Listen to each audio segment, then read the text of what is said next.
Hi friends, வணக்கம், நமஸ்காரம். So இன்றைக்கி நம்ம பார்க்க போகிறது என்ன அப்படின்னு பார்த்தீங்கன்னா, இங்கே வந்து பார்த்தீங்கன்னா ஓஜி சம்பவம் ஓரளவு போயிட்டுருக்கு. கிட்டத்தட்ட இன்றைக்கி 12ஆம் நாள் நினைக்கிறேன். கிட்டத்தட்ட இன்றைக்கும் வந்து பார்த்திங்க அப்படின்னா ஹவுஸ்ஃபுல்லாக தான் போயிட்டுருக்கு அப்படிங்கிற மாதிரி நியூஸ் வந்துட்டுருக்கு. அதே மாதிரி பார்த்திங்கன்னா நிறைய டிஸ்ட்ரிபியூட்டர்ஸ், குறிப்பாக வந்தீங்கன்னா அந்த திருப்பூரில் உள்ள ஒரு பெரிய டேரக்டருங்கிற தேட்டர் ஓனர்லாம் வந்துட்டு ஒரு யூடியூப் சேனலுக்குலாம் பேட்டி கொடுத்துருந்தாரு. அதாவது இந்த வருடத்தில் வந்த படம் ரெண்டு படம் தான் வந்து பார்த்திங்கன்னா பெரிய படங்கள். நான் சொல்கிறது ரெண்டு பெரிய படங்கள் தான் மிகப்பெரிய வசூலை வந்து டிஸ்ட்ரிபியூட்டர்ஸ்க்கும் சரி தேட்டர்ஸ்க்கும் கொடுத்துருக்கு அப்படின்ற மாதிரி சொன்னாங்க. அதில் ஒரு படம் வந்து ஃபஸ்ட்டில் இருக்கிறது குட் பேட் அக்லி, செகண்ட் வந்து சிவகார்த்திகேயன் நடித்த அமரன் படம். ஓகே, இப்போ இதுலேயே வந்து பார்த்திங்கன்னா இந்த அணில் குஞ்சுகள்லாம் வந்து ஒரு மாதிரி யோசிப்பாங்க, என்னடா பண்ணுறது அப்படின்ட்டு. சரி, அவங்கள பற்றி பேசணும். அவங்கள பற்றி நம்ம நிறையா பேசிகிட்டு இருக்கிறோம். இந்த வீடியோவில் அவங்கள பற்றி கொஞ்சம் குறைச்சிப்போம். ஓகே, இன்றைக்கி அதாவது பார்த்தீங்க அப்படின்னா ஒரு சம்பவம் என்ன அப்படின்னா, நேற்று நடந்த ஒரு கார் ரேஸில், யூரோப்பியன் கண்ட்ரீஸில் நடந்த கார் ரேஸில் நம்மளுடைய ஏகே அவர்கள் அவருடைய டீம் வந்து பார்த்திங்க அப்படின்னா செகண்ட் பிளேஸ் பிடிச்சிருக்காங்க. ஸோ ஒரு வெற்றிங்கிறது சாதாரணமாக கிடைக்கிறது கிடையாது. நம்ம பார்க்குறோம், துபாய் கார் ரேஸில் இருந்து ப்ராக்டிக்ஸ் பண்ணுற அந்த டைமில் வந்து நிறைய ஆக்ஷன்ஸை மேட் பண்ணியிருக்காரு நம்மளுடைய ஏகே. பட் அதெல்லாம் அதை குறித்து பொருட்படுத்திக்காம இப்போ இந்த கார் ரேஸுக்கு முன்னாடியே வந்து பார்த்திங்கன்னா ஒரு ஆடியோ வந்து பயங்கரமாக ட்ரெண்ட் ஆச்சு. அவருடைய கார் வந்து ஸ்லிப் ஆகி இதான மாதிரி. பட் இருந்தாலும் அதெல்லாம் குறித்து இது பண்ணாமல் வைக்காமல் அடுத்தடுத்து போய் இன்றைக்கி வெற்றி வாகை சூடிக்கிட்டு இருக்காரு நம்ம ஏகே. ஸோ ஒரு அஜித் ஃபேனாக ஒரு ரொம்ப பெருமையாக இருக்குது. ஏன்னா அதே மாதிரி இந்த ஏப்ரல் எண்டில் வந்து பார்த்திங்க அப்படின்னா இந்தியன் கவர்மெண்ட்டு நம்முடைய அஜித் சாருக்கு பத்மபூஷன் அவார்டு வந்து அறிவிச்சிருக்கிறாங்க. அப்படிங்கிறப்ப அதுவும் வேறு லெவலில் ஒரு சந்தோஷமாக இருக்குது. ஓகே, இந்த குட் பேட் அக்லி கூட அந்த ரைட்ஸ், அந்த மியூசிக் ரைட்ஸ்ன்னு சொல்லிட்டு ஏதாவது ஒருத்தர் பாட்டு ஏதாச்சும் அப்படின்னா ஒருத்தர் வந்துடுவார். நம்முடைய இசைஞானி இளையராஜா அவர் பேசுகிறதுக்கு, அவருக்கு எதிரான கருத்துக்களை வைக்கிறதுக்கு நான் பெரிய ஞானியும் கிடையாது. பட் இருந்தாலும் என்னுடைய கருத்துக்கள்னு ஒன்று இருக்கும்ல, அதை தான் நான் உங்கள்கிட்ட ஷேர் பண்ணுறேன். என்ன மாதிரி உங்களுக்கும் இதே மாதிரி கருத்துக்கள் இருக்க நிறைய வாய்ப்பு இருக்குது. இசைஞானி இளையராஜா அவர்கள் குட் பேட் அக்லியில் யூஸ் பண்ண 2 சாங்குக்கு வந்து காப்பிரைட்டை வந்து இது பண்ணி கிளைம் பண்ணியிருக்காரு, கேஸ் போட்டிருக்காரு. அதுக்கப்புறம் வந்து படத்தரப்பில் என்ன சொல்லிட்டாங்க அப்படின்னா, நாங்கள் யார்கிட்ட வந்துட்டு அந்த என்ஓசிலாம் வாங்கணுமோ வைக்கணுமோ அவங்கள்ட்ட வாங்கிட்டோம், உங்கள்கிட்ட வாங்கணுமோ எங்களுக்கு அவசியம் கிடையாது, முடிஞ்சதை பாருங்கள் அப்படின்ற மாதிரி பேசிட்டாங்க. இப்போ ஏன்னா இப்போ பார்த்தீங்க அப்படின்னா இந்த இளையராஜா அவர்கள் வந்து இந்த மாதிரி ஒரு மியூசிக் இப்போ ரீசெண்டாக வந்து பார்த்தீங்கன்னா இந்த மாதிரி ஏதாவது பண்ணிகிட்டு இருப்பார். நிறைய பேர் வந்து பார்த்திங்க அப்படின்னா அவருடைய இசையை ரசிக்கிறவங்க கூட இன்க்ளூடிங் மீ, நான் ஆல்சோ, என்னடா இவர் வந்து இப்படி பண்ணிகிட்டு இருக்காரு அப்படின்ற மாதிரி தான் தோணுது. மியூசிக் டைரக்டர் நீங்கள், ஓகே, நீங்கள் இசை அமைச்சிட்டிங்க. நான் கேட்குற ஒரே கேள்வி என்ன அப்படின்னா, அந்த படத்துக்கு காசு வாங்காமல் எதுவும் மியூசிக் பண்ணி கொடுத்தீங்களா, இல்லை அது உங்களுடைய சொந்த தயாரிப்பு படமா? என்னுடைய முதல் கேள்வி. இதுக்கு பதில் சொல்லுங்கள். அந்த படத்துக்கு நீங்கள் சம்பளம் வாங்கியிருக்கீங்க, அந்த படத்தோட ஃபுல் காப்பிரைட்ஸ் யார்கிட்ட இருக்குது? அந்த படத்தோட ப்ரொடியூசர்கிட்ட தான் இருக்குது. சரிங்களா? இன்னொன்று, நீங்கள் அதுக்கு ஏதாவது அக்ரிமெண்ட் போட்டிருக்கணுன்னா அதுவும் கிடையாது. அப்படிங்கிறப்ப எப்படி கிளைம் பண்ண முடியும்? யோசிங்க. எதுக்கு இப்படி காசுன்னு யார்கிட்ட கொண்டீங்க கொடுத்துட்ருக்கீங்க? யார்கிட்ட காசை கொடுத்துட்ருக்கீங்க? எனக்கு புரியல. யார்கிட்ட நீங்கள் சம்பாரித்து, யாருக்காக சம்பாரித்து வச்சுட்ருக்குறீங்க? ஒத்த பொண்ணு சரியாக ட்ரீட்மெண்ட் பார்க்காம அவங்களும் இப்போ இறந்துட்டாங்க. அவர் யுவன் சங்கர் ராஜா, அவரையும் இப்போ நீங்கள் வந்து இது பண்ணுறதில்ல. உங்கள் கூட இருக்கிறது ஒரே ஒரு பையன் மட்டும்தான், கார்த்திக் ராஜா அவர் மட்டும்தான்.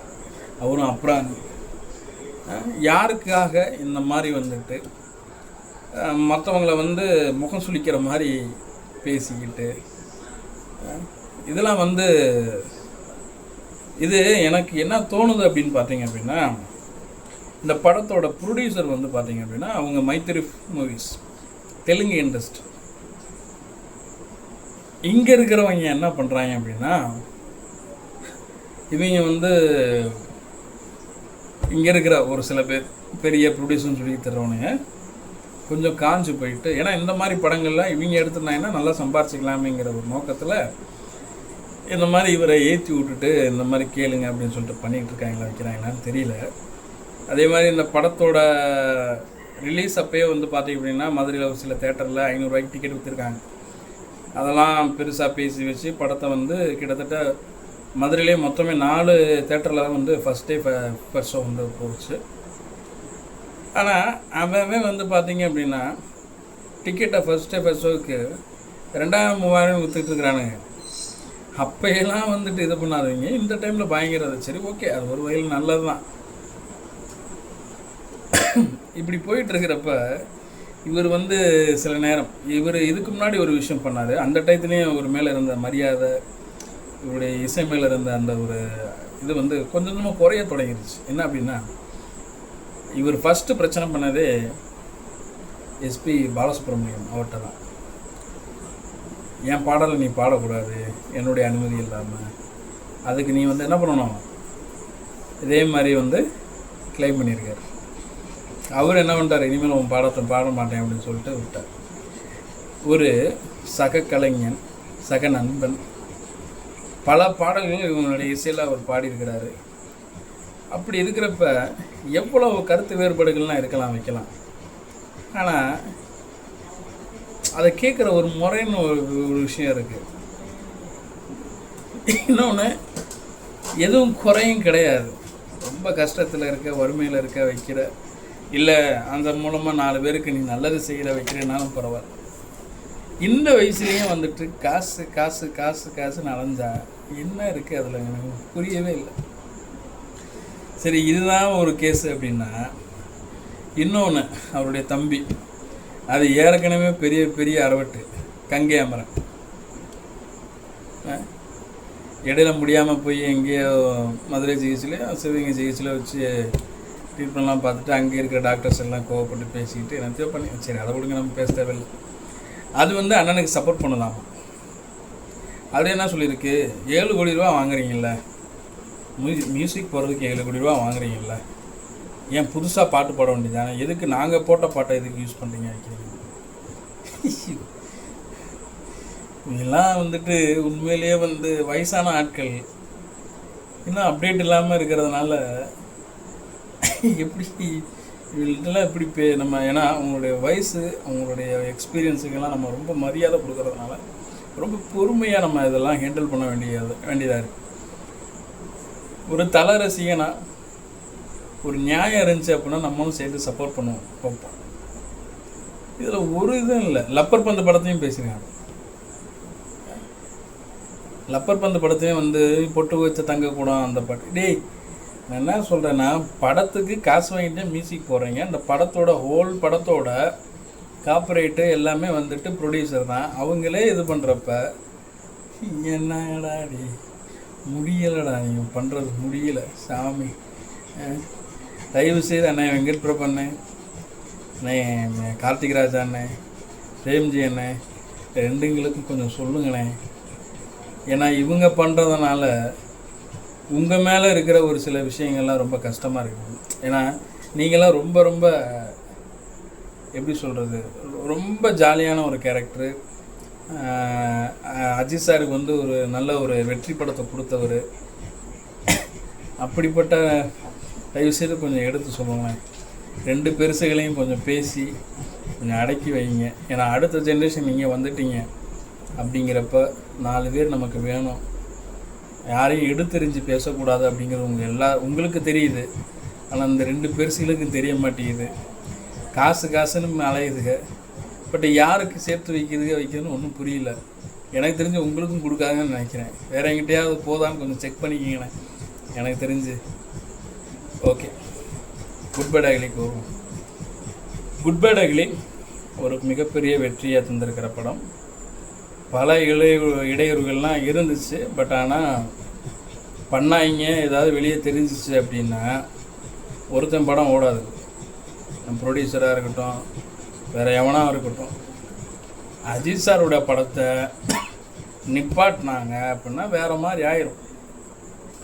அது அப்போ இருந்த அரசியல்வாதிகளுக்கும் தெரியும், இப்போ இருக்கிற அரசியல்வாதிகளுக்கும் தெரியும், எல்லாருக்குமே தெரியும். ப்ரொடியூசர்லேருந்து எவ்வளோ பெரிய பிடிங்க இருந்தாலும் எல்லாருக்குமே அவங்களுக்கு தெரியுங்கிறதுனால என்ன பண்ணுறாங்க, பொறுமையாக. ஆனால் ஒரு சில இந்த காசு கொடுக்குறவங்கள்ட்ட கொடுத்துட்டு ஒரு மாதிரி இந்த படத்தை வந்து ஏதோ பண்ணலான்னு நினச்சானுங்க. இன்றைக்கும் இந்த படம் பயங்கரமாக போயிட்டுருக்கு. அப்படிங்கிறப்ப ஒன்றும் பண்ண முடியல என்னால். இந்த படத்தோட கலெக்ஷன்ஸ் வந்து வேறு லெவலில் எகிரி போயிட்டுருக்கு. நிறைய பேர் வந்து கமெண்ட் செக்ஷன்லேயே வந்து நிறைய பேர் சொல்கிறீங்க, இல்லை இந்த படம் வந்து 230 கோடி தான் கலெக்ட் பண்ணியிருக்கு வேர்ல்டு வைடில் அப்படின்னு. நானும் தலை ரசிகன். டே அனில், நீ தலை ரசிகனா? இந்த அதாவது இந்த பொழப்புக்கு வேறு பொழப்பு போங்கண்ணா. ஏண்டா தலை ரசிகர்னு சொல்லிட்டு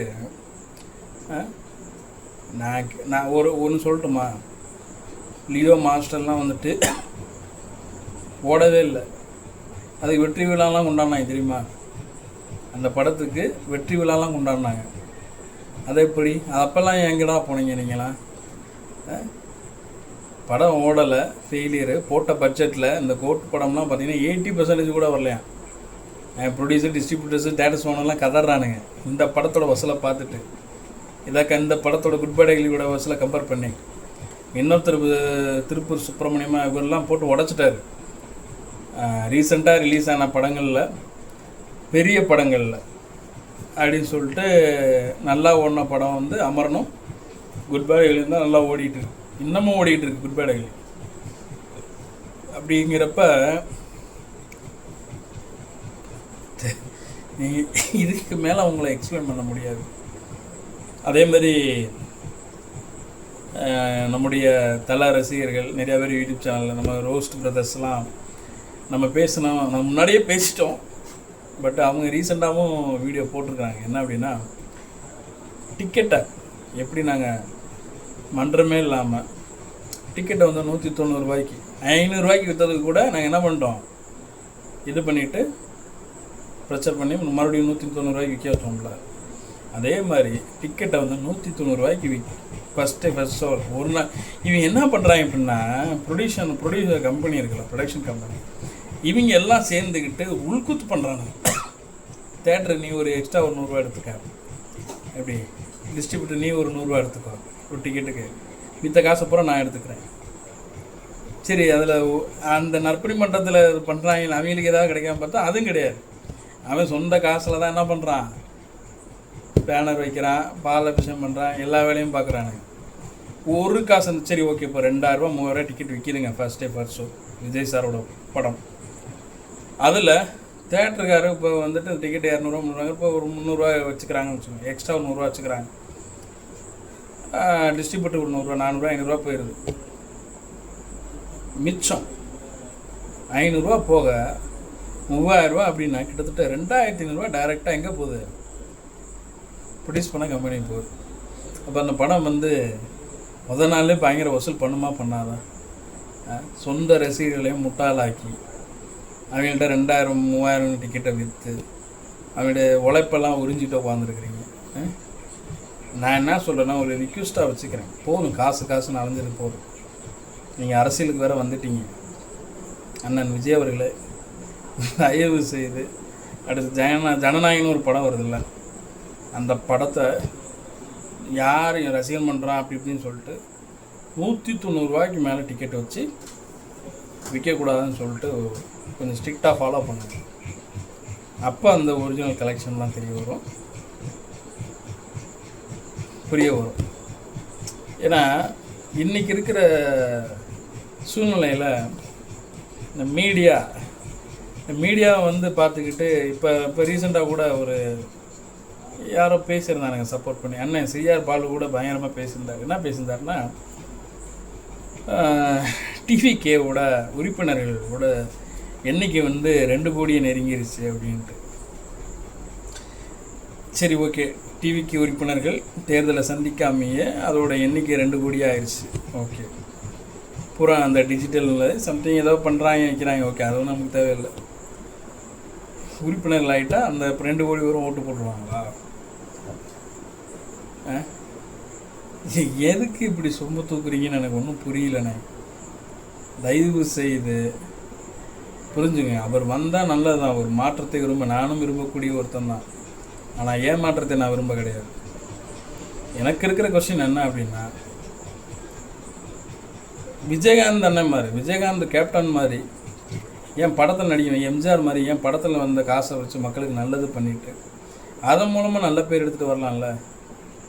ஏன் டைரெக்டாக அரசியலுக்கு வந்து மக்கள் காசை வாங்கி மக்களுக்கு தான் செய்யணுமா? ஏன் உங்கள் காசெல்லாம் செலவு பண்ண மாட்டீங்களா? பேருக்கு பார்த்தீங்கன்னா அங்கங்கே ஒரு புயல் இதிலெல்லாம் பார்த்தீங்கன்னா அரிசி பையன் நோட்டு புக்கும் கொடுத்துக்கிட்டு வச்சுக்கிட்டு எனக்கு ஒன்றும் புரியல. அது இந்த ரீசண்டாக அந்த கட்சி தொடங்கினதுக்கப்புறம் தான் அதெல்லாம் நடந்துச்சு. அதுக்கு முன்னாடிலாம் எங்கே இருந்தாருன்னு தெரியல. அதனால் தயவு செய்து நான் சொல்கிறேன், ஒரு ரிக்வெஸ்ட்டாக கூட வைக்கிறேன். நான் விஜய் அவர்கள் என்னுடைய வீடியோ பார்ப்பாரான்னு நான் தெரில. கண்டிப்பாக வந்து பார்த்தீங்கன்னா விஜய் ரசிகர்கள் நீங்கள் பார்ப்பீங்க. அந்த ஐபேக் டீம்னு ஒன்று போட்டு வச்சுருக்காங்கல்ல, அது கிட்டத்தட்ட ஒரு 140 கோடி ரூபாய்கிட்ட பேரம் பேசுகிறாங்க. அதை வந்து தயவு செய்து உங்களுடைய ரசிகர்களுக்கு, இவ்வளோ தூரம் வெறி பிடிச்ச ரசிகர்கள் வச்சுருக்கீங்களா, பாவம் அவங்கெல்லாம் முட்டாளாக இருக்கும்னே தெரியாமல் இன்னும் முட்டாளாக இருக்கிறானுங்க. அவங்க கையில் கொடுத்து மக்களுக்கு நல்லது செய்யணும். அது உண்மையாகவே கஷ்டப்படுற மக்களுக்கு டைரெக்டாக போய் சேர்றப்ப அவங்களுடைய அந்த ஆசீர்வாதம் இருக்கலாம். அவங்க சொல்கிற அந்த நல்லதை கண்டிப்பாக நீங்கள் ஜெயிச்சிருவீங்க. இந்த இவன் சொல்கிறேன் அந்த சர்வேயை வச்சு நான் ஜெயிப்பேன் வைப்பேன்லாம் நினச்சிட்ருக்காங்க. அதெல்லாம் நடக்கவே நடக்காது. 140 கோடியை வந்து செலவு பண்ணுங்க. மக்களுக்கு இறங்கி களத்தில் இறங்கி நடைபயணம் வந்து செலவு பண்ணுங்க. உங்களுடைய மாவட்ட வாரியாக ஒவ்வொரு ஏரியாலையுமே இருப்பாங்க மன்றம். ஏற்கனவே மக்களுக்கெல்லாம் பயங்கர ஸ்ட்ராங்காக இருக்குல்ல, அவங்கள்ட்ட உறுப்பினர்கள்ட்ட அவங்க ஏரியாவில் யார், ஒவ்வொரு ஸ்ட்ரீட்லேயோ இல்லை ஒவ்வொரு ஏரியாலேயோ இத்தனை பேருங்கிற மாதிரி கொடுத்து அவங்க ரொம்ப கஷ்டப்படுறவங்க யார், உண்மையாகவே அவங்களுக்கு பண தேவை இருக்கிறவங்க யார் அப்படிங்கிறவங்கள செலக்ட் பண்ணுங்கள். செலக்ட் பண்ணி அவங்களுக்கு வந்துட்டு தயவுசெய்து இந்த மாதிரி உதவிகளை பண்ணுங்கள். எவனோ ஒருத்தன் பீகார்காரனுக்கு 140 கோடியோ தூக்கி கொடுத்துட்ருக்கீங்கன்னா அப்போ நீங்கள் வந்து இதை பிஸ்னஸாக பார்க்குறீங்களா? அரசியலை சினிமாவை அப்படி தான் பார்த்து சொந்த ரசிகர்களே என்ன பண்ணிட்டீங்க? 190 ரூபா டிக்கெட்டை வந்து 3000 ரூபாய்க்கு தலையில் கட்டி விட்டீங்க. ஒரு நாள் 2 நாள் ஃபுல்லாக புக் பண்ணி வச்சுக்கிட்டு, தேட்டரப்புறம் புக் பண்ணி வச்சுக்கிட்டு, இப்போ மறுபடியும் என்ன பண்ணுறீங்க? போஸ்டிங் அது இதுன்னு சொல்லிவிட்டு 5 லட்சம் 10 லட்சம்னு சொல்லிட்டு கேட்டுட்ருக்குறீங்க. தயவுசெய்து இதை பண்ணாமல் இதை மட்டும் பண்ணுங்கள். 140 கோடியும் அவனுக்கு கொடுக்காதீங்க, அவனை அழிச்சு பற்றி விடுங்க. கொடுக்காம அந்த அந்த உங்களுடைய மக்களுக்கு உறுப்பினர்களை வச்சு என்ன, பொறுப்பாளர்களை வச்சு என்ன, எந்தெந்த பகுதியில் மக்கள் ரொம்ப கஷ்டப்படுறாங்க, இவங்களுக்கு வந்து உதவி தேவைப்படுதோ அவங்களுக்கு போய் செய்யுங்க. அவங்க வாய் நிறைய வாழ்த்துனாங்க அப்படின்னா கண்டிப்பாக 2027 நீங்கள் தான். இதை மட்டும் பண்ணுங்கள். இது நடக்கிறதா இல்லை மட்டும் பாருங்கள். ஏன்னா என்னுடைய வீடியோக்களில் ஒரு சில அணில் நண்பர்கள், சரி விஜய் ரசிகர்கள்லாம் வந்து பயங்கரமாக நீ வந்து டிஎம்கே சப்போர்ட் பண்ணுற வைக்கிறது அப்படின்னு. யாருக்கு சப்போர்ட் பண்ண என்ன? நான் என்னுடைய வீடியோக்கெல்லாம் நீங்கள் போய் பாருங்கள். நான் யாருக்காவது ஒரு ஆளுக்கு சப்போர்ட் பண்ணி பேசியிருக்கேன்னு சொல்லிட்டு, நல்ல விஷயங்கள் ஏதாவது நல்ல விஷயம் பண்ணால் அதை சப்போர்ட் பண்ணுவோம். அது கட்சின்னு பார்க்காதீங்க. எந்த கட்சியாக இருந்தாலும் ஒரு நல்லது பண்ணுதா சப்போர்ட் பண்ணுங்கள். கரப்ஷனை வந்து இது பண்ணாங்க வச்சாங்க அப்படிங்கிறப்ப சப்போர்ட் பண்ணுங்கள். பிஜேபி சப்போர்ட் பண்ணுங்கள். இங்கே வந்து தமிழ்நாட்டில் வந்துட்டு இன்றைக்கி வந்து தமிழ்நாடு ஒரு முன்மாதிரி மாநிலமாக வந்துட்டு இந்தியாவுக்கு இருக்குது. அப்போ அதுக்கு சப்போர்ட் பண்ணுங்கள். சப்போர்ட் பண்ணுறது தப்பு கிடையாது. ஆனால் நீங்கள் வந்து எந்த விதத்திலும் ஏமாந்துடக்கூடாது. ஒன்று காசை வாங்கிட்டு ஓட்டு போட்டக்கூடாது. இன்னொன்று நான் அவருடைய ரசிகர் அப்படின்னு சொல்லிட்டு அதாவது காசை வாங்கிட்டு ஓட்டு போடுறத விட ஒரு மோசமான ஒன்று என்ன அப்படின்னா, இந்த மாதிரி கண்மூடித்தனமாக ஒருத்தருக்கு சப்போர்ட் பண்ணி ஓட்டு போடுறது தயவு செய்து அதை பண்ணாதீங்க. ஒரு ரிக்வெஸ்ட்டாக உங்களுக்கு வச்சுக்கிறேன். ஒரு தலை ரசிகனா நான் யாருக்கும் சப்போர்ட் இல்லைங்க. நான் இவனுக்கும் எந்த கட்சிக்கும் சப்போர்ட் பண்ணவும் மாட்டேன். எனக்கு அந்த டைமில் எந்த இது வந்து பிடிக்குதோ அதை நான் வந்து என்னுடைய கருத்துக்களை நான் சொல்லுவேன். ஆனால் அது 2 நாளில் கூட மாறலாம். ஓகே ஃப்ரெண்ட்ஸ், குட் பை டைலியோட வசூலை பற்றி நம்ம பேசிடுவோம். குட் பை டைலியோட வசூல் வந்து பார்த்திங்க அப்படின்னா இன்றைக்கி 11வது நாள் உங்களுடைய கலெக்ஷன் என்ன அப்படின்னா கிட்டத்தட்ட 1000 கோடியை கிராஸ் பண்ணி போயிட்டுருக்கு. அது நிறைய பேர் வந்து கமல் வந்துட்டு இல்லை 250 கோடி தான் அப்படி இப்படிலாம் பேசுகிறாங்க. உண்மையிலேயே இந்த படம் பயங்கரமான சக்ஸஸ்ஸு. இந்த படம் 1000 கோடியை கிராஸ் பண்ணிருச்சு. இன்னமும் ஓடிக்கிட்டு தான் இருக்குது. படம் வேறு லெவலில் ஒரு சக்ஸஸான படம். ஸோ தயவுசெய்து டோன்ட் வரி. ஓகே, இந்த படம் மிகப்பெரிய வெற்றி படம். இன்னொன்று அஜித் சாருடைய கேரியர்லேயே மிகப்பெரிய கலெக்ஷனை பண்ண படம். ஸோ இன்னொன்று தேட்டர்ஸு டிஸ்ட்ரிபியூட்டர்ஸ் எல்லாரையும் சந்தோஷப்படுத்தின படம். இதுக்கு முந்தின எந்த படமும் பெரிய லெவலில் போகல. நம்ம விக்ரம் ஏதோ ஒரு 400 கோடி போச்சுன்னு நினைக்கிறேன். அதே மாதிரி பார்த்திங்க அப்படின்னா லியோ 300 கோடி, சர்க்கார் 300 கோடி, இந்த மாதிரி தான். முதல் முறையாக ஒரு தமிழ் திரைப்படம், ஒரு 2 படம் எடுத்த புது டைரக்டரு, கிட்டத்தட்ட இந்த படம் 1000 கோடி நெருங்க போகுது. வேறு லெவல் ஒரு சம்பவம், ஓஜி சம்பவம் நடந்துக்கிட்டே தான் இருக்குது. அஜித் ரசிகர்கள் எல்லாருக்குமே ஒரு அதாவது படம் ஒரு பக்கம் சம்பவம் பண்ணிகிட்டு இருக்கு, இன்னொரு பக்கம் நம்முடைய ஏகேவும் சம்பவம் பண்ணி இன்றைக்கி யூரோப்பில் நடந்த கார் ரேஸ் நேற்று நடந்த யூரோப்பியன் ரேஸில் 2nd ப்ரைஸ் அவருடைய டீம் வாங்கியிருக்கு. ரொம்ப சந்தோஷமாக இருக்குது. இந்த ஏப்ரல் எண்டில் ஜனாதிபதி, நம்முடைய இந்தியாவோட ஜனாதிபதி திரௌபதி முர்மு அவர்களுடைய கையில் பத்மபூஷன் விருதை அஜித் சார் வாங்க போகிறாரு. ஸோ ரொம்ப பெருமையாக இருக்குது. கிட்டத்தட்ட தமிழ்நாட்டில் தமிழ் சினிமாவில் கமல் சார், ரஜினி சாருக்கு அப்புறம் அஜித் சார் தான் இந்த விருதை வாங்க போகிறாங்க. ரொம்ப பெருமையாக இருக்குது. ஸோ எல்லோரும் பெருமைப்படுற, செலிப்ரேஷன் பண்ணுற ஒரு மந்தாக எந்த ஏப்ரல் மந்த் இருக்குது அப்படிங்கிறது ரொம்ப சந்தோஷமாக இருக்குது. ஓகே ஃப்ரெண்ட்ஸ், இந்த வீடியோ உங்களுக்கு பிடிச்சிருக்குன்னு நினைக்கிறேன். ஸோ தயவுசெய்து இந்த வீடியோ பிடிச்சிருந்துச்சு அப்புறம் நீங்கள் பார்த்துட்டு உங்களுடைய ஃப்ரெண்ட்ஸுக்கும் ஷேர் பண்ணுங்கள். இதில் நம்ம வந்து பார்த்திங்க அப்படின்னா நிறைய விஷயங்கள், நிறைய தகவல்கள் 95% வரைக்கும் நம்ம கரெக்டாக தான் நம்ம எல்லாத்தையும் சொல்லிகிட்டு இருக்கோம், வசூல்லேருந்து எல்லாமே. ஸோ ஷேர் பண்ணுங்கள், சப்ஸ்கிரைப் பண்ணிடுங்க. வந்துடும். அப்படி இன்னொரு வீடியோவில் சந்திப்போம். பாய்.